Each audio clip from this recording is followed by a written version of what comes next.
Bagaimana kabar saudara hari ini? Kita kasih tepuk tangan yang paling meriah.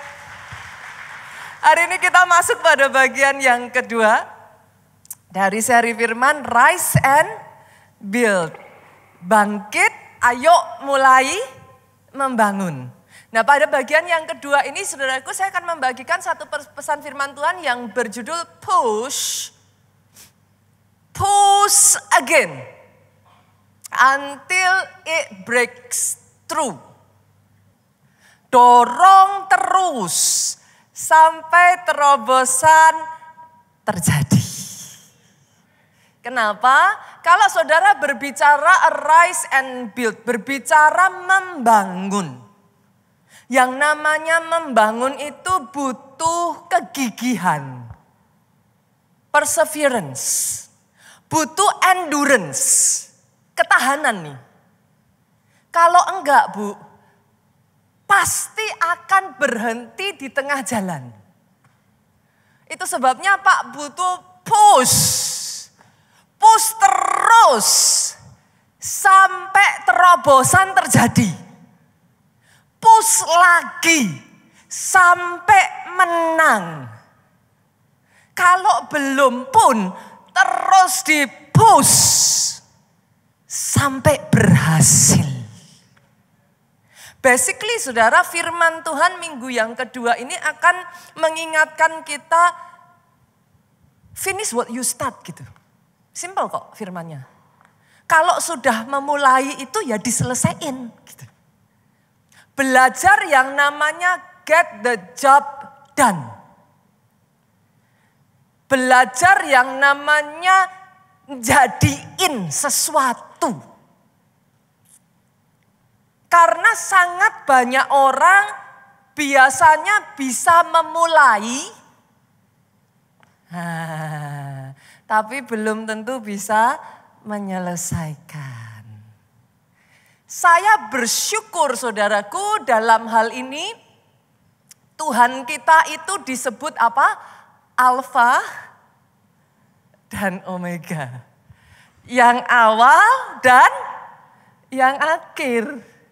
Tuhan yang satu ini kepengen saudara dan saya belajar. Kalau sudah memulai, senggol kiri kanan, selesaikan. Harus menang sampai berhasil. Aminnya boleh yang paling keras.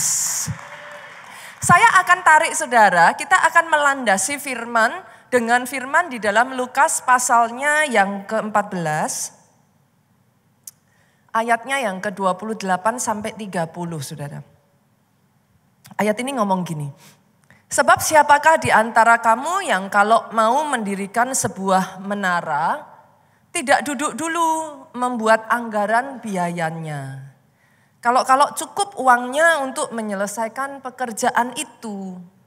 Supaya jika ia sudah meletakkan dasarnya dan tidak dapat menyelesaikannya, jangan-jangan semua orang yang melihatnya mengejek dia.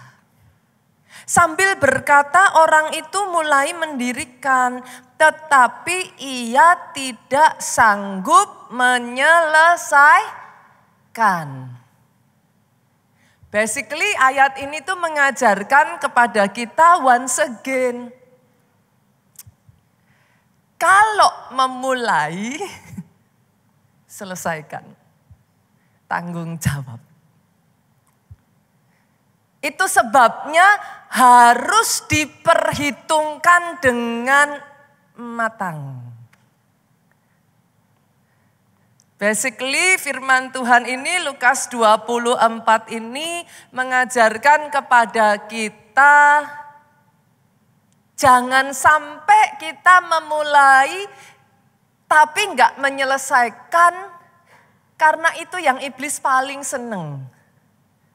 Pasti iblis akan mencemooh, mengolok-olok sebisa mungkin. Sayangnya saya menemukan Bu, banyak orang memang ya bisa memulai gitu. Sayangnya saya menemukan sesederhana nggak usah jauh-jauh lah.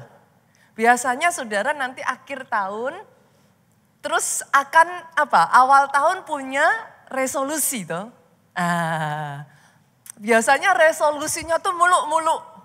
Wah, tidur jam 9. Bangun jam 5 pagi.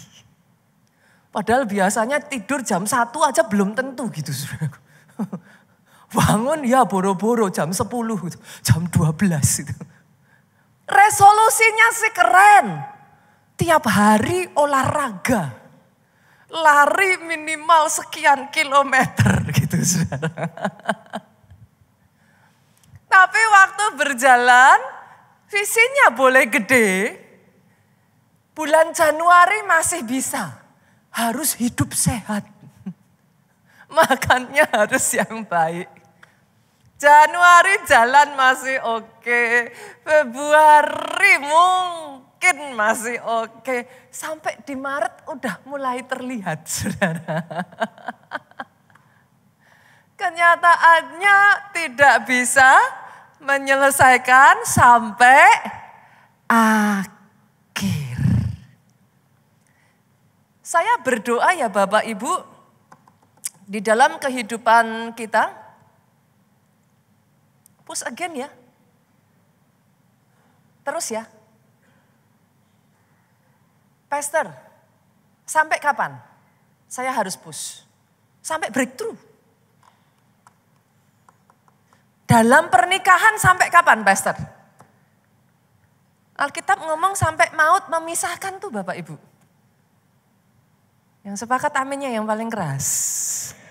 Aminnya boleh lebih keras lagi. Dalam pekerjaan. Dalam pekerjaan gimana Bapak Ibu? Sampai berhasil ya? Jangan nyerah di tengah jalan ya. Saya tanya nih para pelayan Tuhan. Sama-sama ikut som? Senggol kiri kanan. Jangan lolos. Harus lulus. Jangan hanya som 1. Som 1 puji Tuhan. Lanjut som 2. Lanjut som 3. Masih ada som 4. Belum lagi ISBC. Sampai lulus. Semuanya tuh satu demi satu sampai lulus. Sama STT katanya saudara. Amin, kita kasih tepuk tangan. Sama. Kalau bangun komsel. Nah lo, sampai kapan Pastor? Capek Pastor. Kalau enggak 1, 2 saja Pastor yang nongol. Kalau enggak 2 balik 1. Capek Pastor. Sampai menang. Sampai jadi. Ayo. Karena kalau enggak hati-hati di dalam kehidupan kita ini ya saudara. Yang namanya panggilan pun harus di-refresh. Jadi orang Kristen tuh harus di-refresh loh Bapak Ibu. Enggak selalu iman saudara di atas. Masalahnya firman Tuhan itu udah make it clear. Hanya yang bertahan sampai akhir yang selamat. Itu masalahnya aja gitu. Saudara memulai bagus. Tapi yang selamat bukan yang memulai. Yang bertahan sampai akhir. Saya beberapa waktu tuh ngomong, ternyata ilmu untuk bisa bertahan itu penting loh. Banyak orang hanya mikir untuk menang. Proses menang ada momen-momen butuh untuk bertahan. Bukannya nggak bisa menang tapi nggak bisa bertahan, itu masalahnya banyak orang. Di dalam bertahan itu nggak ada ilmunya saudaraku. Ilmunya ya terus aja, pokoknya push aja terus. Nggak ada ilmu yang lain. Ya memang itulah caranya sampai saudara bisa menang. Karena yang namanya tahan uji butuh ujian. Nggak enak ya Bapak Ibu. Tapi kita bersyukur kita punya Tuhan yang memberikan contoh. Tuhan, saudara, dan saya, Matius 19 ayat 30. It is finished. Sudah selesai. Pada saat dia mengatakan, bukan Matius, Yohanes 19:30. Pada saat dia mengatakan it is finished, itu yang memungkinkan saudara dan saya hari ini berdiri di hadapan Tuhan. Karena dia menyelesaikan sampai akhir, saudara dan saya memperoleh keselamatan dan diperdamaikan kembali dengan Allah. Itu sebabnya push again boleh Bapak Ibu? Push again ya, jangan menyerah ya. Beberapa waktu yang lalu kalau Bapak Ibu sadar, masih ingat, kita pernah berbicara bahwa yang namanya glory itu melalui cawan dan salib. Masih ingat gak firmannya ya? Masih ingat ya? Gitu. There is no crown without cross. Gak ada mahkota tanpa salib. Butuh orang-orang yang tahan sampai akhir. Nah, hari ini saudaraku, basically di firman ini saya akan membagikan kepada saudara, seperti yang saya berkali-kali sampaikan, firman di gereja kita itu week after week itu dibangun ya Bapak Ibu. Jadi dari minggu lalu kita membangun ke minggu ini nih. Tapi nggak selesai, nanti masih dibangun lagi minggu depan. Jadi in case saudara tanya nih setelah dengar firman ini, lah pastor terus gimana ininya? Nanti minggu depan, senggol kiri kanan, to be continue gitu. Makanya datang lagi gitu. Tiap minggu ikuti terus serinya. Sehingga nanti dapat gambaran penuh.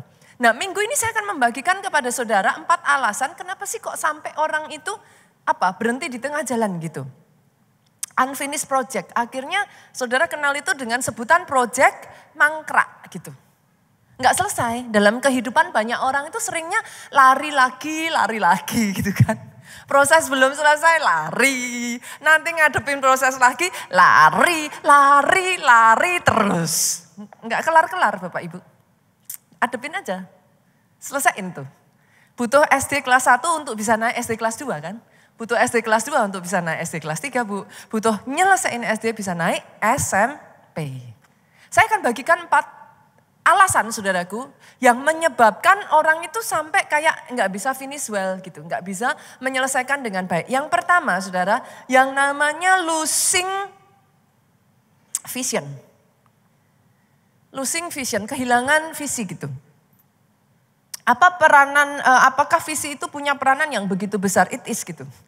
Ada satu kisah yang cukup menarik di sepanjang sejarah. Saya nggak tahu apakah saudara pernah dengar namanya. Ada satu gereja saudaraku yang dibangun dari tahun 1882 yang sampai detik hari ini belum 100% selesai. Namanya adalah La Sagrada Familia. Gereja Keluarga Kudus. La Sagrada Familia. Ini adalah gereja Roma Katolik saudaraku yang ada di Barcelona, Spanyol.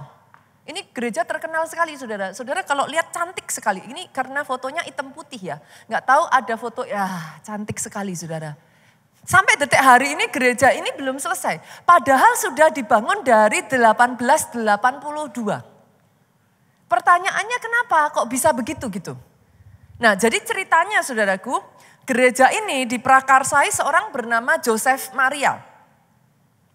Orang ini punya kerinduan, dia adalah seorang yang punya kerinduan saudaraku untuk membangun sebuah gereja menghormati keluarga kudus gitu. Nah dia pertama mengambil satu orang arsitek saudaraku yang kemudian lebih dikenal saudaraku diambil alih oleh Antonio Gaudi. Gaudi ini adalah seorang arsitek yang sangat visioner, saudaraku, arsitek yang sangat keren. Maksudnya dalam zaman itu nih terkenal sekali dia membangun masterpiece gitu. Diambil Antoni Gaudi ini, saudara, dia itu menghabiskan 40 tahun dalam kehidupannya untuk membangun gereja ini, saudara. Sayangnya belum selesai, dia baru bisa menyelesaikan itu kira-kira 20% something lah. Dia meninggal, saudara, tertabrak tram gitu. Tahun 1926 Antoni Gaudi ini meninggal. Setelah itu 1936 terjadi perang saudara di Spanyol. Nah, di momen perang saudara gereja ini tuh dirusak gitu, saudara. Nah, bukan hanya itu saja, di momen perang saudara itu banyak blueprint asli pembangunan dari La Sagrada Familia ini hilang gitu. Selama masa peperangan itu. Akhirnya setelah perang itu selesai, ya gereja ini mangkrak aja gitu. Ketiadaan dari the vision man, ketiadaan dari blueprint, ternyata membuat sampai akhirnya gereja ini sudah sekian lamanya berusaha untuk dibangkitkan lagi, berhenti lagi, dibangkitkan lagi, berhenti lagi. Ditargetkan katanya saudaraku, nanti kita lihat ya, ini gara-gara dengar khotbah ini nanti saudara jadi tertarik nih. Katanya ditargetkan gereja ini akan selesai tahun depan, 100 tahun setelah meninggalnya Antoni Gaudi, saudaraku, 2026. Mereka berharap seperti itu, Pak. Let's see.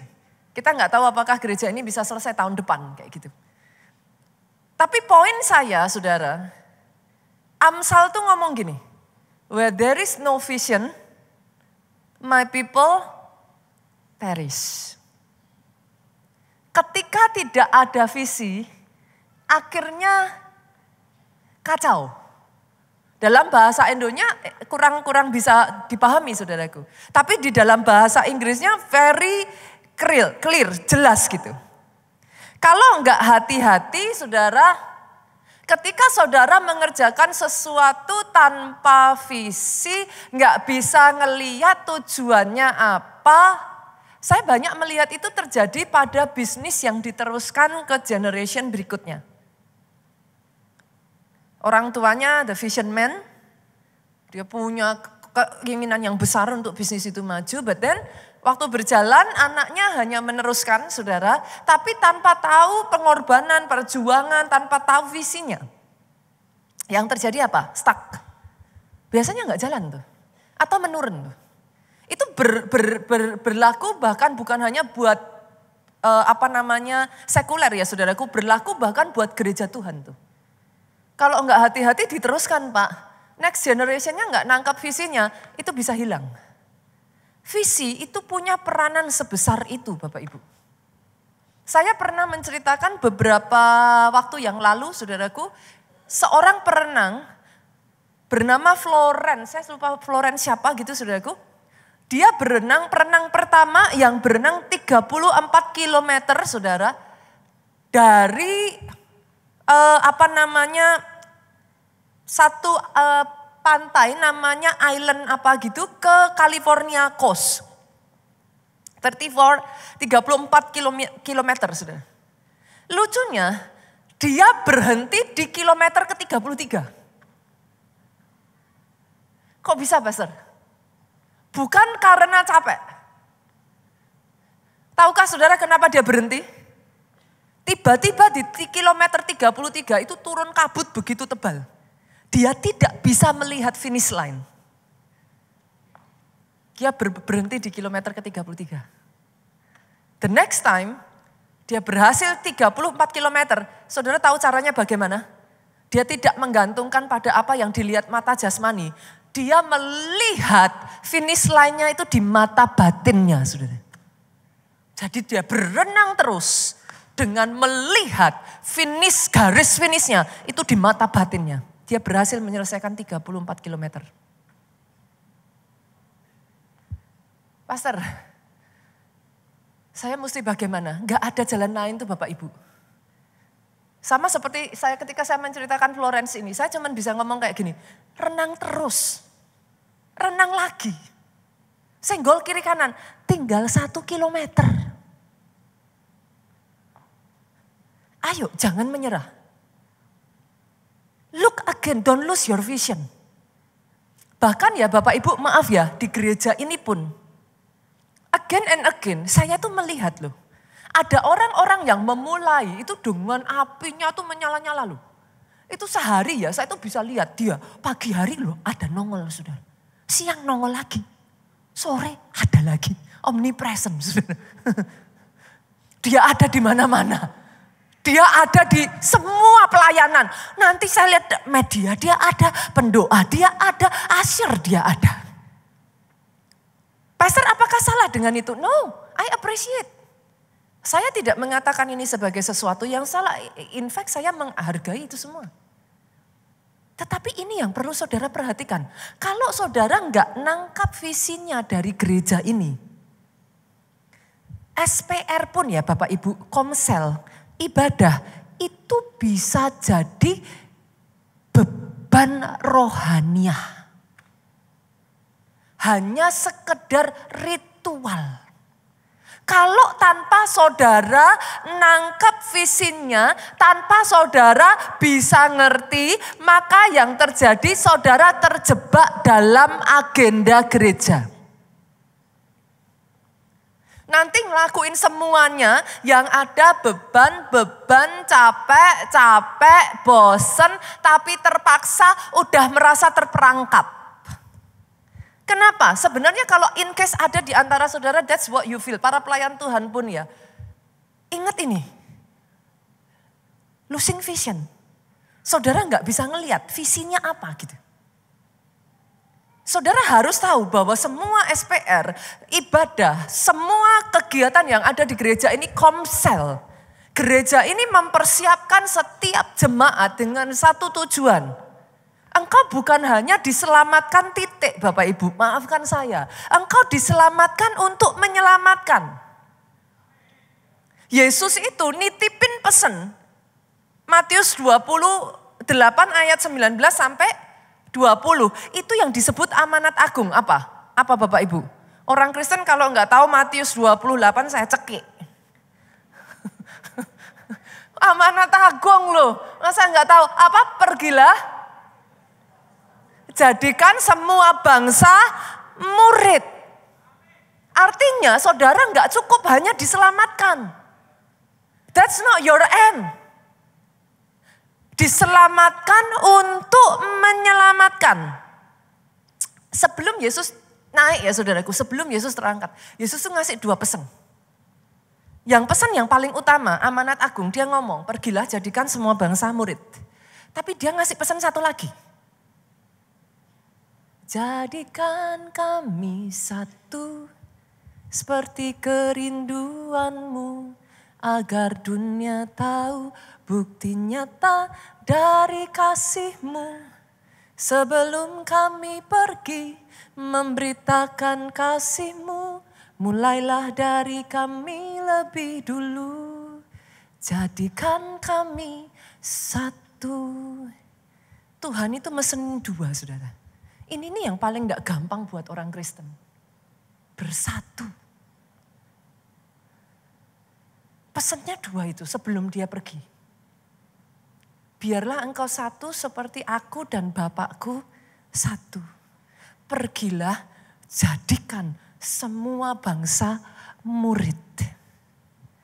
Kalau saudara ikut SPR hanya dengan tujuan lah karena harus. Kalau enggak boleh pelayanan. Kenapa dibaptis? Lah harus. Kalau enggak bisa dinikahkan. Harus tahu visinya. Jangan asal ngelakuin. Kalau asal ngelakuin enggak lasting. Yang sepakat aminnya yang paling keras. Itu sebabnya saudaraku hari-hari ini saya pribadi, saya rasa ini rema yang dari Tuhan. Dihidupkan kembali loh. One more for God yuk. Jemaat Tuhan jangan jadi jemaat yang nyaman. Pastor saya sudah ke gereja, pastor yang penting usaha saya diberkati. No, one more for God. Satu lagi buat Tuhan. Tuhan kasih aku satu lagi. Itu teriakan dari seorang prajurit saudaraku. Dia nggak mau memegang senjatanya, saya ceritakan beberapa waktu yang lalu.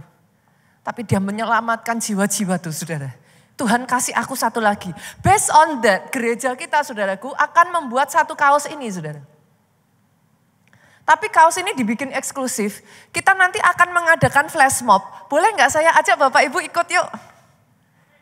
Nge-flash mob bareng. Tanggal 16 Agustus. Pas momen 17-an, kita akan mengadakan yang namanya Amazing Race. Lumayan loh Bapak Ibu, terakhir yang saya tahu udah lebih dari 300 orang. Nanti akan kumpul barengan.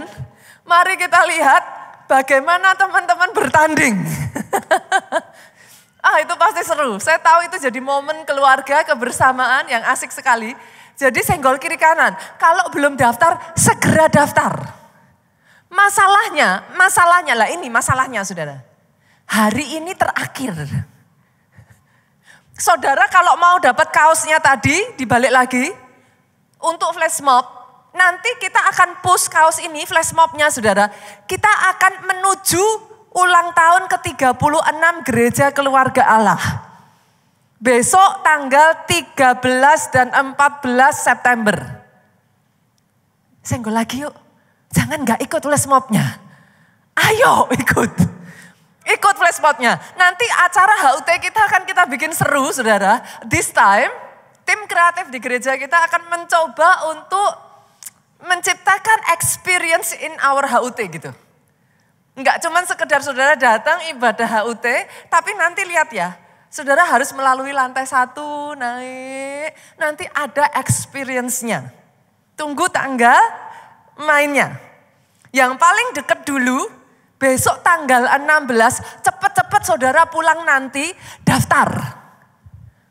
Pastor saya boleh gimana? Gimana cara saya daftar? Kalau saudara bingung di Gereja Keluarga Allah, apa-apa bingung, gak usah pusing nyari siapapun. Tuh di depan sebelah kiri ada yang namanya info center. Udah nongkrongin di situ kalau bingung saudara. Teror aja teman-teman info center saudaraku. Ini gimana caranya? Info center dibuat untuk memudahkan saudara supaya saudara nggak dipingpong. Kalau nyari sesuatu biar saudara nggak kemana-mana, udah cari info center beres. Daftar di sana, hari ini terakhir soalnya sudah. Baik anak-anak maupun orang dewasa bisa dapat kaosnya. Lebih dari hari ini, saudara boleh daftar, masih bisa daftar, tapi kaosnya nunggu nanti setelah selesai 17-an saudara. Lah kan ya butuh waktu toh untuk produksi. Masa Bandung Bondowoso kan gak bisa saudara. Jadi makanya hari ini terakhir tuh kalau saudara mau dapatkan kaosnya. Kalau enggak pun ya namanya orang saudara gak tahu ya udah daftar aja tapi kaosnya nanti menyusul gitu saudaraku. Sepakat ya? Tanggal 16 kita kumpul ya. Seru-seruan bareng, 17-an bareng, lomba bareng-bareng. Kita kasih ya tepuk tangan yang paling meriah. Yang kedua saudara, yang kedua. Apa yang menyebabkan orang jadi kayak berhenti di tengah jalan? Yang kedua, trauma kegagalan. Kadangkala di dalam sebagian orang, saya melihat itu bukan karena nggak punya visinya. Tapi trauma gitu. Saya beberapa kali tanya loh, kenapa kok kamu nggak mau maksudnya ngelamar pekerjaan lagi gitu. Karena terakhir ngelamar pekerjaan dia merasa dipermalukan. Jadi mau ngelamar pekerjaan lagi kayak udah takut gitu. Kenapa kok? Beberapa saya tanya gitu. Saya ngelihat kadang beberapa teman-teman, keren, cakep. Tapi saya tanya kenapa kok nggak mau mulai hubungan lagi gitu. Kadang sebagian ngomong sama saya, pastor trauma gitu. Karena terakhir menjalin hubungan diperlakukan dengan nggak baik sama pasangan gitu. Senggol kiri kanan lagi. Satu nggak baik bukan berarti semuanya nggak baik. Halo? Yang bapak-bapak kan setuju dengan saya toh? Enggak semua cowok seperti itu kan? Hah? Amin kan? Loh amin. Tapi zaman sekarang jangan salah loh. Enggak semua cewek juga seperti itu. Bukan hanya yang cowok saja Bapak Ibu. Jadi banyak yang saya melihat akhirnya trauma saudaraku. Karena ya bukan karena enggak punya visinya ya. Tapi takut aja. aja gitu, nyoba karena gagal lagi gitu. Di Alkitab ada satu kisah. Seorang yang memulai dan mengalami kegagalan. Masih ingat gak kisahnya Daud membawa tabut perjanjian? Daud itu sempat gagal loh saudara. Niatnya baik. Sebagian dari saudara yang ngomong sama saya, pastor niat saya itu baik gitu. Tapi kenapa kok susah amat? Ya ini saudara, kadangkala takut tuh dengan kegagalan. Daud sempat berhenti. Dia mau bawa tabut perjanjian, tapi yang terjadi justru usah disamber Tuhan, saudara. Jadi niat yang baik tadi, perjalanan yang harusnya sakral demi membawa tabut perjanjian, berakhir dengan apa? Ketakutan gitu, saudara. Itu kalau saudara buka 2 Samuel 6 ayat 7 ini, maka bangkitlah murka Tuhan terhadap Usa, karena Usa megang itu tabutnya. Tapi sebenarnya kalau dipikir-pikir ya Usa tuh maksudnya tuh bukannya nggak baik gitu saudara. Tabutnya itu jatuh gitu. Apa orang Jawa bilang goleng gitu. Jatuh. Nah Usa itu maksudnya tuh mau nangkep. Tapi kena dia saudara. Dia mati gitu. Daud itu kaget, dia syok. Nanti kalau saudara lanjutkan ayat 9 sampai 10 ya. Di situ saudara menemukan Daud itu ketakutan. Dia berhenti, itu tabut akhirnya nggak jadi dibawa, tuh Daud takut. Lalu katanya bagaimana tabut Tuhan itu dapat sampai kepadaku. Dia ketakutan. Daud tidak mau memindahkan tabut itu ke kota Daud, dia menyimpang membawanya ke rumah Obed Edom. Karena dia takut saudara.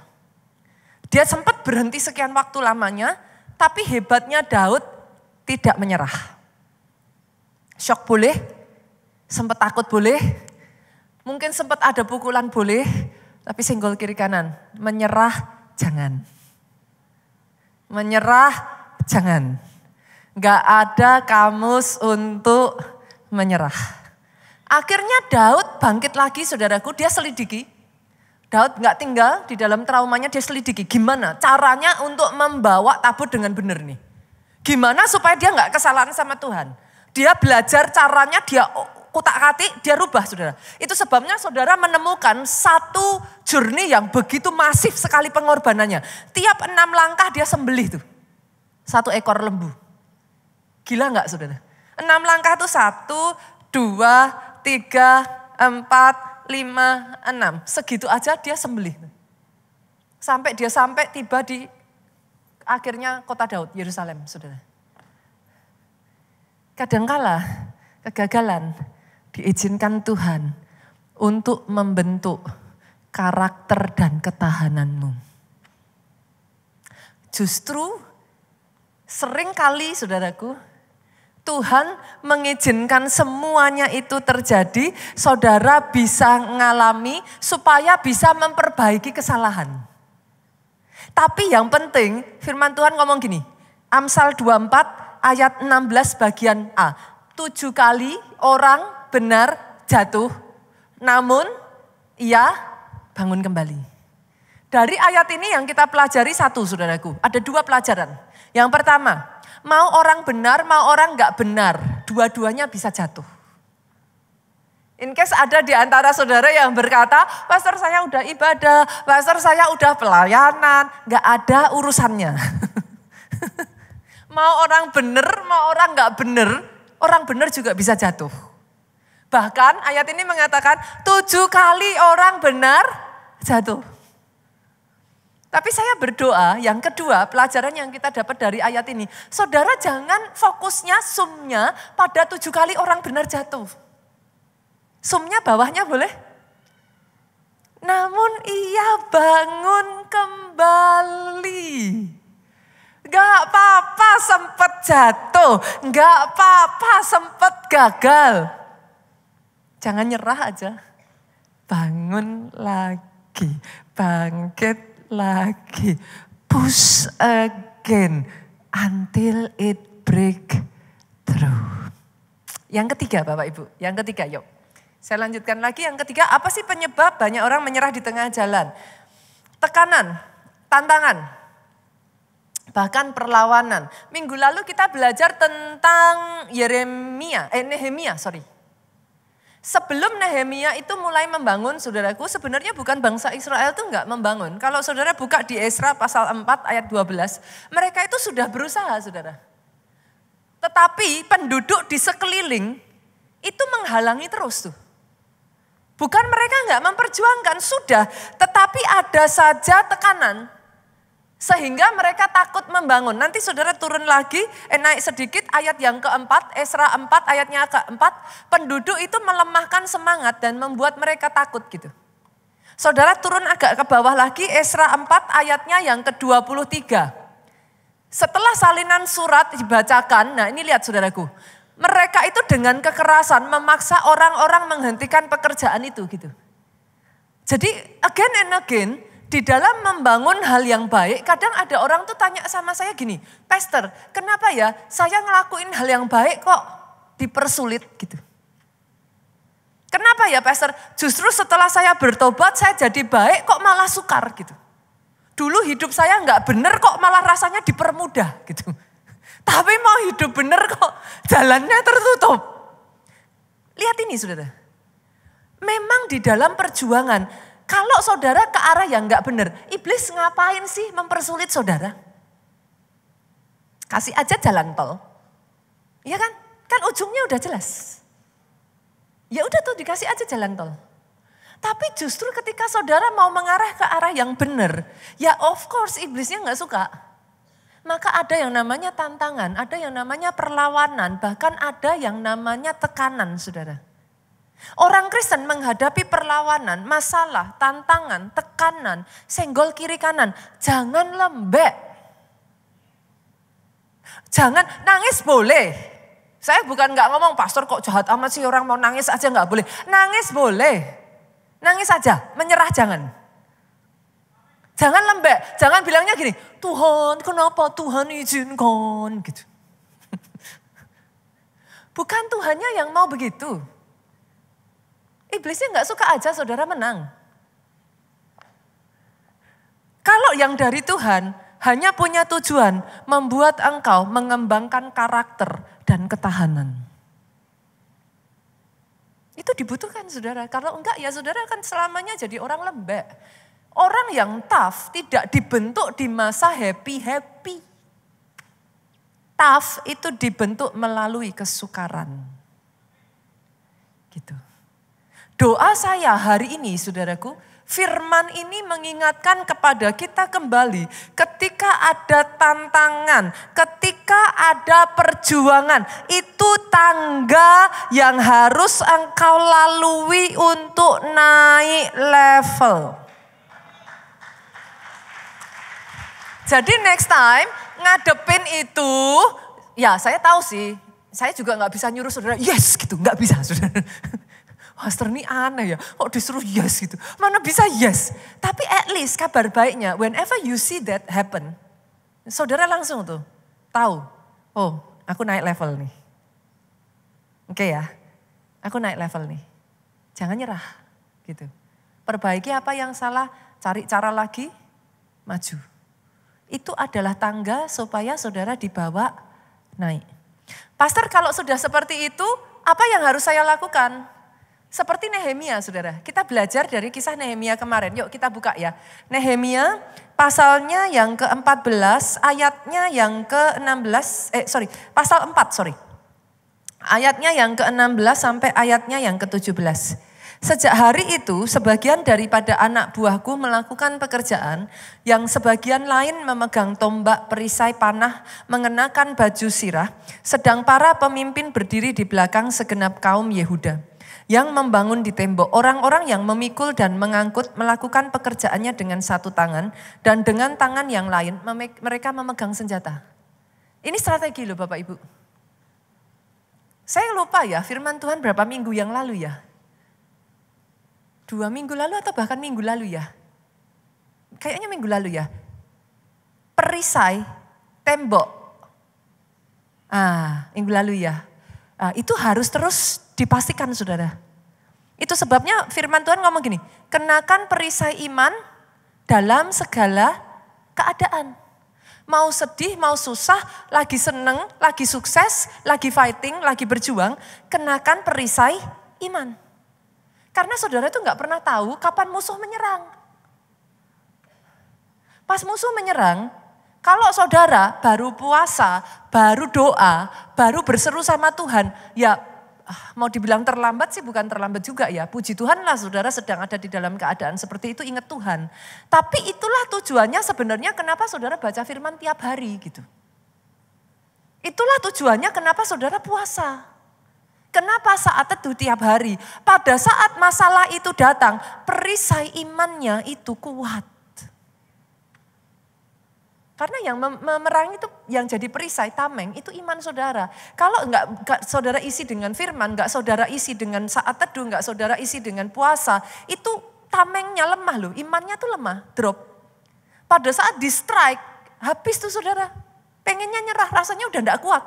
Kenapa rasanya udah enggak kuat? Sebelum-sebelumnya enggak bersiap-siap.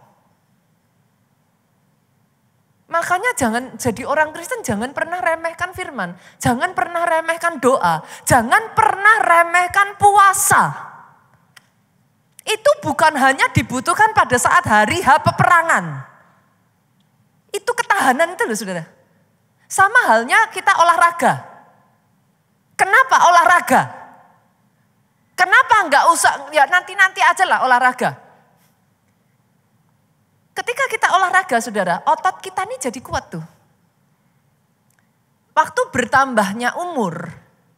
Nah ini saudara, seringkali yang jadi masalah adalah jatuh kan. Ketika saudara olahraga, otot ini dibangun. Waktu jatuh, kekuatannya masih ada tuh. Itu enggak bisa dibangun kayak dadaan saudara. Itu dibangun over the time. Senggol kiri kanan. Saya juga bertobat kok saudaraku. Saya juga belajar nih. Kadang kita nggak gampang kan sehat tubuh, jiwa, dan roh gitu. Tubuh juga memang harus dilatih saudara. Jadi ini sama. Jadi kalau saudara memang di dalam momen perlawanan, pesannya Nehemia itu 2. Satu tangan kerja, satu tangan pegang senjata. Kerjanya jalan terus. Pegang senjata itu artinya apa Bapak Ibu? Perang. Pegang senjata artinya apa? Berjaga-jaga. Jangan kewaspadaanmu hilang. Doa saya boleh Bapak Ibu melalui tantangan, melalui tekanan, melalui masalah. Engkau bukan berhenti membangun. Tapi membangunnya semakin naik, semakin naik. Semakin naik terus sampai apa? Sampai menang, sampai breakthrough, sampai berhasil. Yang terakhir yuk, yang keempat. Yang terakhir, yang keempat, apa sih yang menyebabkan orang itu berhenti di tengah jalan? Kehabisan kekuatan saudara. Kehabisan di kekuatan, sebenarnya bukannya enggak berjuang, sudah berjuang. Bukannya enggak mencoba, sudah mencoba mengalahkan trauma, mengalahkan ini itu dan lain sebagainya. Tapi banyak orang tuh akhirnya kalah di tenaga tuh. Kehabisan kekuatan gitu, kalah di kekuatannya, energinya udah habis nih. Ding ding ding ding ding ding, alarmnya udah bunyi gitu. Nah, saya ingin mengajak saudara untuk melihat di dalam dunia maraton saudara. Karena sebenarnya hidup kita itu seperti maraton. Kita itu enggak sprinter, kita enggak lari jarak pendek gitu. Saudara sudah harus mengerti dulu, kekristenan itu enggak lari jarak pendek. In case buat saudara yang berpikir udahlah kekristenan itu cuma lari jarak pendek, salah saudara. Kekristenan itu maraton. Di dalam maraton saudara, orang pelari maraton yang masih amatir biasanya itu startnya tuh cepet-cepet. Bye-bye, dia bangga. Kalau ngalahin yang lain-lain gitu. Wah, dia push, dia forsir habis-habisan tenaganya. Nah, tapi saudara, masalahnya di dunia maraton itu terkenal kilometer ke-30. Saya nggak tahu di sini ada yang suka lari maraton nggak? Saya belum pernah sih sejujurnya saudaraku. Tapi saya mempelajari ini, saya belajar dan saya melihat ada satu fenomena yang menarik sekali di dunia maraton yang namanya kilometer 30. Di kilometer ke-30 tubuh itu kehabisan yang namanya glikogen. Nah, itu menyebabkan kelelahan yang sampai udah pengen nyerah. Pernah nggak ngalami itu sudah? Nah, Dalam hidup itu kadang kita tuh ngalami kilometer ke-30. Disebut sebagai hitting the wall. Di titik itu banyak pelari maraton berhenti itu. Kelelahan yang sangat sampai akhirnya udah kayak otak ini memerintahkan berhenti gitu. Banyak pelari maraton stop di kilometer 30 ini. Itu namanya hitting the wall. In case ada di antara saudara yang saat ini hitting the wall. Saudara itu udah ngerasa kayak pastor, I'm very tired. I'm super tired, pastor.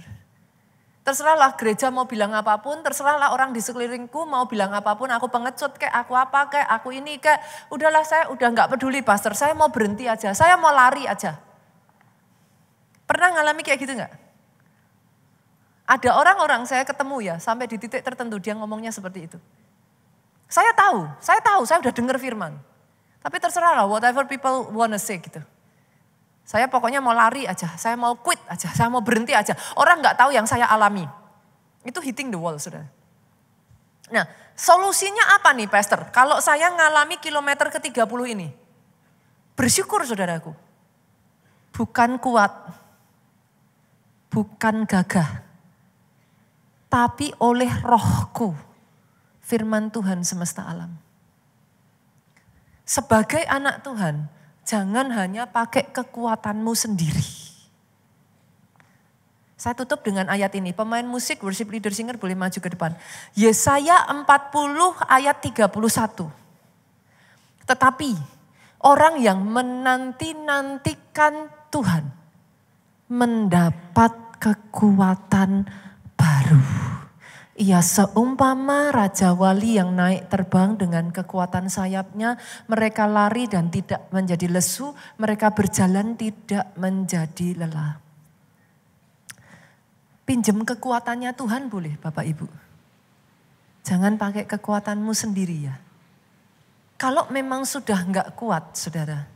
Nah yang masalah dari banyak orang. Enggak banyak orang Kristen tuh bisa menanti-nantikan Tuhan setiap hari. Apalagi zaman sekarang tuh kita hidup di zaman yang orang tuh serba gak sabaran aja gitu. Disuruh duduk diam doa cuman sejam loh saudara. Ya itu sama perkataan Yesus, tidak sanggupkah engkau berjaga-jaga barang 1 jam saja? Sama sebenarnya. Tapi pada saat engkau berjaga-jaga 1 jam itu, tanpa kau sadari, engkau tuh growing itu strength saudara. Engkau growing strength. Pada saat engkau bosan baca firman, apalagi kalau udah nyampe yang angka, numbers tuh saudara apa, bilangan. Terus kayak apa, baca kayak imamat gitu tuh kan isinya tuh, gitu. Kayak saudara gak bisa dapetin apa-apa dari situ gitu rasanya gitu. Nah di titik itulah you grow strength. Terus aja baca, even though you don't understand gitu. Yang namanya firman itu hidup, ada rohnya. Gak ngerti pun, dia ngasih makan tuh rohnya. Tetap nguatin gitu. Kalau saudara teruskan itu, ketahananmu, nanti saudara akan kaget dengan bagaimana tiba-tiba ya dalam kehidupan saudara itu ngerasa kayak ada kekuatan tambahan. Itu yang saya sebut sekian waktu yang lalu, engine ketiga, mesin ketiga. Jangan cuman pakai mesin tubuh, jangan pakai mesin jiwa, tapi pakai engine rohmu. Engine rohmu mau dipakai harus dihidupin toh Bapak Ibu. Harus dihidupin, harus dikasih makan. Makanannya cuman firman. Iman timbul dari pendengaran oleh firman Kristus. Jadi antara firman dengan iman itu satu paket. Omong kosong orang bisa bilang imannya tumbuh tanpa baca firman. Nonsen itu. Omong kosong, gak bisa. Gak ada caranya. Iman tidak tumbuh dari capcay. Iman tidak tumbuh dengan makan pizza. Iman timbul dari pendengaran. Makanannya firman. Karena firman itu hidup, saudara baca tanpa saudara mengerti pun awalnya ya. Dia tuh tetap ngasih kekuatan. Sampai satu titik tertentu, logos jadi rema. Nah itu bukan hanya memberi kekuatan, itu memberi terobosan. Saya berdoa firman hari ini boleh jadi berkat Bapak Ibu. Dibangun ya, imannya terus ya, push again ya, terus dorong ya. sampai breakthrough terjadi. Bangkit berdiri jemaat Tuhan. Kita kasih tepuk tangan, kita katakan. Sama-sama yuk kita pujikan lagu ini. Ku tak akan menyerah. Ku tak akan menyerah pada apapun juga. Sebelum ku coba semua yang ku bisa, tetapi ku berserah kepada kehendak-Mu. Hatiku sama-sama yuk. Coba Tuhan dengan suara yang paling keras. Angkat tanganmu, angkat hatimu, katakan. Tidak akan kami menyerah Tuhan. Usahain, dorong terus. Semua yang ku bisa, berserah kepada kehendak-Mu. Hatiku. Boleh jemaat saja dengan segenap hati yuk. Saya dengar suara saudara. Katakan, ku tak.